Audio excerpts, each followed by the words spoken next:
Images and videos of burnt cars, blacked and charred bodies, and incinerated homes in southern Israel were plastered on every phone screen and television after the October 7th Hamas attacks. The images and videos were used by the Israeli government to justify the military's heavy-handed tactics in their ongoing war against Hamas. But were they actually the result of the Hamas attack? Well, surely Israeli civilians were brutally killed by Hamas on October 7th.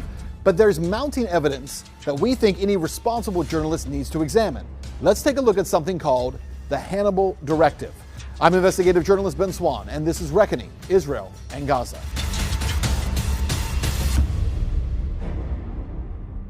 So far in this investigative series, we have discussed how Israel had received concrete and credible intelligence from foreign intelligence agencies, their own military, and even Israeli citizens about where and when the October 7th Hamas attacks would take place.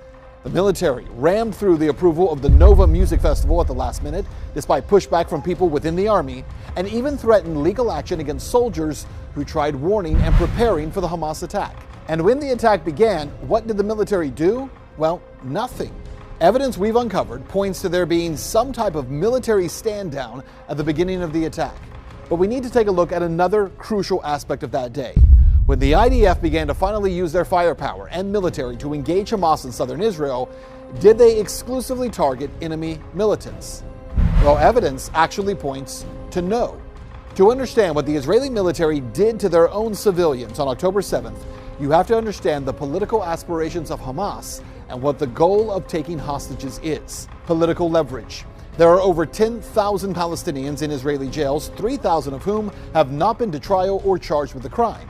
When militant groups manage to capture Israeli civilians or soldiers, it gives them leverage to force a prisoner swap and to get some of their people out of Israeli prison. For example, in 1986, Hamas managed to kidnap 3 Israeli soldiers and bring them into Gaza. They demanded 1,150 Palestinian prisoners in return for those 3 soldiers. Well, after this, the military drafted a secret field order to prevent future kidnappings. It was called the Hannibal Directive. The directive gets its name from the Carthaginian general who chose to poison himself rather than allow himself to be captured alive by the Romans.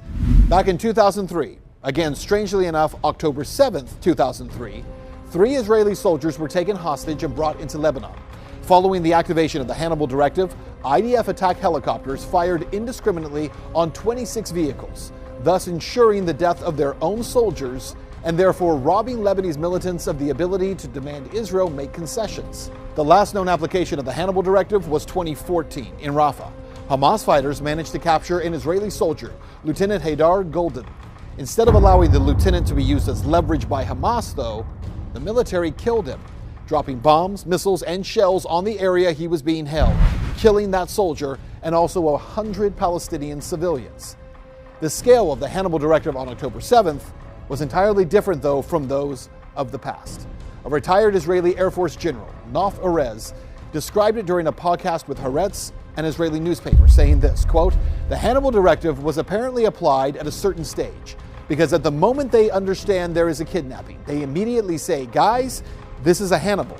But the Hannibal we trained for all of the last 20 years is for a vehicle we know at what point the fence it enters, on what side it drives, maybe even on which road it drives. This was a mass Hannibal."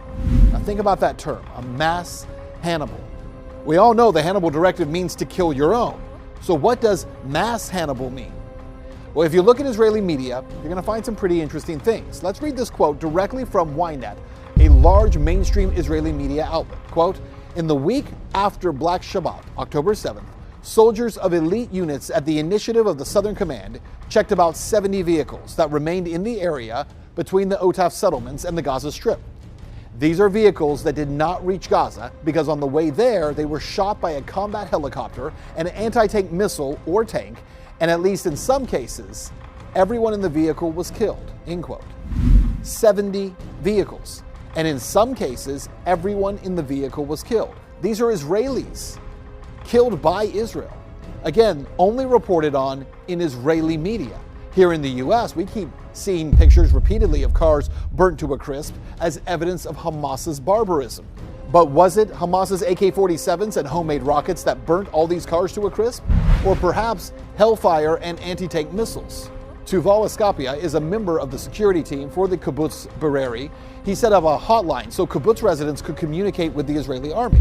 He told Haaretz that, quote, the commanders in the field made difficult decisions, including shelling houses on their occupants in order to eliminate would-be hostages as well as terrorists. Shelled entire houses. Do we hear this in American mainstream media? That the Israeli military targeted and destroyed over 70 cars with Hellfire missiles that were filled with Israelis, and that they decimated entire Israeli homes with tank shells. A report in Haaretz, October 20th, notes that the Israeli military also carried out an airstrike on their own military base. That base was filled with Israeli civil administration officers and soldiers at the time. An Israeli woman named Yasmin Porat gave an interview with Israel Radio that the military undoubtedly killed numerous Israeli hostages during gun battles with Hamas militants. Listen. בגינה של האנשים מהקיבוץ שיש 5 בני ערובה ששוכבים או 6 על האדמה בחוץ, ממש כצאן לטבח מול הירי של הימ"מ שלנו והמחבלים. הטרוריסטים ירו בהם?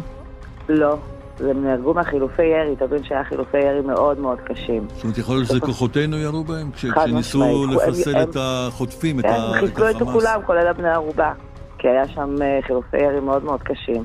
אני משוחררת בסביבות השעה 5:30, ב8:30 כנראה מסתיימת הלחימה, אחרי שהיה חילופי אש מטורפים.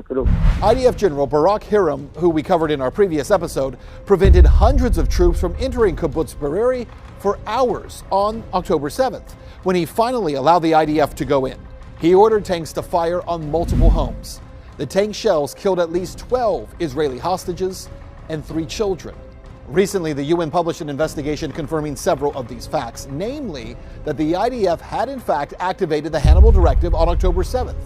Quote, the Commission is aware of the allegations that Israeli special forces used the Hannibal Directive to prevent the capture of Israeli civilians and their transfer to Gaza, even at the cost of killing them. The Commission documented one statement by an ISF tank crew confirming that the crew had applied the Hannibal Directive. So to recap, the Israeli military, Israeli civilians, and the United Nations all admit to the IDF purposely killing their own on October 7th. How many? Well, that's hard to tell. Tank shells hitting homes full of people, Hellfire missiles destroying at least 70 cars, mass Hannibal, but still, on social media, if you make such a claim, you're going to be hit with a community note and then promptly linked to a bogus fact-check website. The imagery of charred bodies and incinerated cars and homes are still used to this day to manufacture consent for Israel's ongoing assault on the Gaza Strip, while more than 37,000 Palestinians have been killed. During war, all sides produce propaganda, but has Israel been offering up images of the aftermath of their own assault on their own people and then presenting it as something that their enemy did? We know these claims are pretty heavy. So please fact check us and let us know if we are reporting in any way something that's inaccurate. Again, we want to know. If you haven't already, follow us on X at @truth_in_media, or you can sign up to follow this series and watch each episode as it comes out at truthinmedia.com. And again, at truthinmedia.com, by the way, you're going to find the transcript to this story along with all of the source articles. Check them out for yourself and stay tuned as we continue to unveil the truth around Israel's war on Gaza. 3,000 Hamas terrorists stormed into Israel. They butchered 1,200 people. That's like 20 9/11s in one day. So what is the exchange rate? One Israeli is worth 20 Americans. They burnt babies alive. So all of this is lies. This has been debunked by Haaretz itself. Just a pure lie, and Haaretz, Israeli sources are debunking this. So then also we have to know about the Hannibal Directive, which was also announced very early on in Israeli newspaper sources like Ynet, but also more recently in Haaretz. It was definitively concluded based on interviews with different IDF soldiers and generals that the IDF ordered the Hannibal Directive on October 7th to prevent Hamas taking soldiers captive. There's footage that we can see where it's hard to believe that, it was just Palestinians who did this, who caused this kind of chaos. This is not the kind of weaponry that Hamas has. כשאתה רואה את השיירות חוצות את הגדר עם חטופים ישראלים, גם לשאול מה עובר לך בראש, וגם נוהל חניבל זה משהו שאתם חושבים עליו באותו רגע? נוהל חניבל, רק נגיד, הנוהל שאומר לראות על מנת להרוג כאשר יש רכב עם חטוף ישראלי. אני רוצה שתבינו שהיכולת של שר ביטחון לתת הוראות אופרטיביות בלוח זמנים שהכל קורה היא דבר מאוד מוגבל. ניתנה הוראה לנוהל חניבעל? אני חושב שבאופן טקטי במקומות שונים ניתנה, במקומות אחרים לא ניתנה, וזו בעיה.